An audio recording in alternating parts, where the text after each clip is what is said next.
अनिल सिंह जी। शिवरेश। राधे राधे महाराज जी।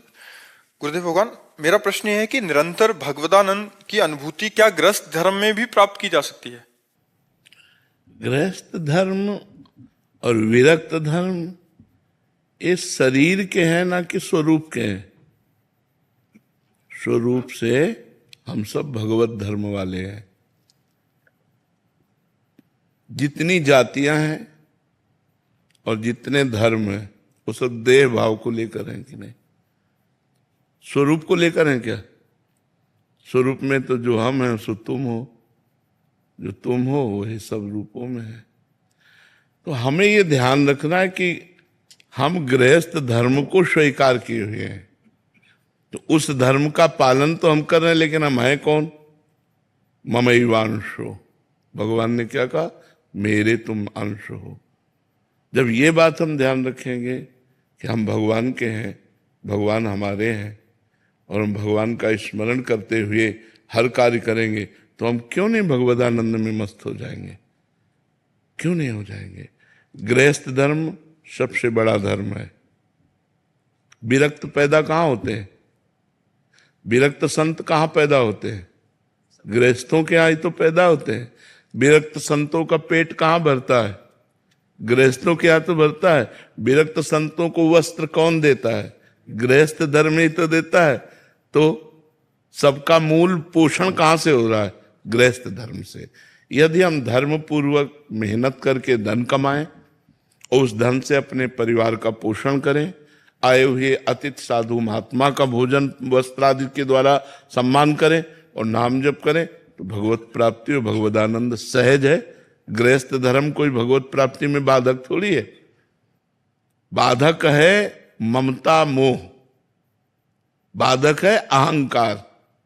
मैं ये, मैं वो, मेरा, मैं और मोर तोर तय माया, जे बस कीन्हे जीव निकाया।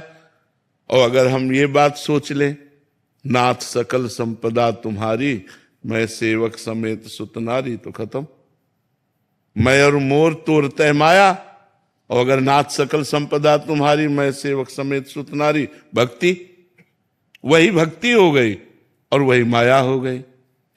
जो कर्म कर रहे हैं अपने लिए कर रहे हैं, यही माया हो गई। जो कर्म कर रहे हैं वो भगवान के लिए कर रहे हैं, यही भक्ति हो गई। भाव बदल गया तो वही कर्म भक्ति हो गया, और भाव बदल गया तो अब जैसे हम भगवान का श्रृंगार कर रहे हैं, दिखाई दे रहा है भक्ति, लेकिन है कि 4 लोग प्रभावित हो, 4 रुपया चढ़ावें, वो माया बन गया, वो माया कृत्य हो गया। भगवत कार्य भी वो माया में हो गया। और माया में कार्य है, आप दुकान में बैठे हो, धंधा कर रहे हो, लेकिन आपका उद्देश्य है कि अगर आज 100 रुपया ज्यादा आ जाएंगे तो हम वृंदावन जाएंगे, बिहारी जी के दर्शन करेंगे और एक संत को भोजन पवाएंगे। अल्ले वही माया में कार्य भक्ति बन गया, भगवत कार्य बन गया। तो गृहस्थ धर्म को आप ऐसे ना देखिए, पर इतने कार्य हैं, इतनी प्रकार की धाराएं हैं चिंतन की, कि वो चिंतन समेट नहीं पाता। अगर समेट ले तो भगवदानंद में मस्त हो जाए। और समेटने का तभी हो सकता है जब भगवान के भरोसे हो जाए और भगवान के आश्रित होकर, नाथ सकल संपदा तुम्हारी, मैं सेवक समेत सुतनारी, सब काम बन जाएगा। ऐसी भावना से चलो और नाम जप का प्रयास रखो, तो गुरु कृपा से, भगवान कृपा से गृहस्थ धर्म में भी आप महाभागवत हो सकते हैं, आप भगवान के चिंतन परायण हो सकते हैं। और बड़े बड़े महापुरुष हुए, अम्बरीश जी तो चक्रवर्ती सम्राट थे। अपने तो एक गृहस्थी में 2, 4, 10 लोग, वो तो पूरे चक्रवर्ती राजा थे और महान भक्त थे भगवान के, जिनकी रक्षा में सुदर्शन चक्र रहता था। सोचो, दुर्वासा जी को भागना पड़ा अम्बरीश जी के आगे, ऐसे महाभागवत, कि उनका अपराध बन गया तो भागना पड़ा। त्रिभुवन में सुदर्शन चक्र ने खदेड़ लिया और आके अम्बरीश जी के चरणों में जब पड़े तब उनको शांति प्राप्त हुई। तो हमें लगता है कि गृहस्थ धर्म बाधक नहीं, गृहस्थ धर्म तो और साधक है। यदि हम भजन ठीक से करें तो 4 को खवा कर पा रहे हैं, कहीं भंडारा पाने नहीं जा रहे, स्वयं मेहनत करते हैं, अपने परिवार का पोषण करते हैं और 1-2 को पवा देते हैं। ये सबसे बड़ा कार्य है। गृहस्थ धर्म कोई छोटा धर्म नहीं, हमें तो लगता है सबसे बड़ा धर्म है। क्योंकि इसी से सब धर्मों का पोषण होता है, सब महात्माओं का सबका पोषण इसी से होता है। तो बहुत अच्छा भजन हो सकता है। मन करता है गुरुदेव को छोड़ के सब वृंदावन चले आए जो तो गृहस्थ। क्या करोगे? यहाँ भंडारा खा के संसार का चिंतन करोगे? समझ आया ना?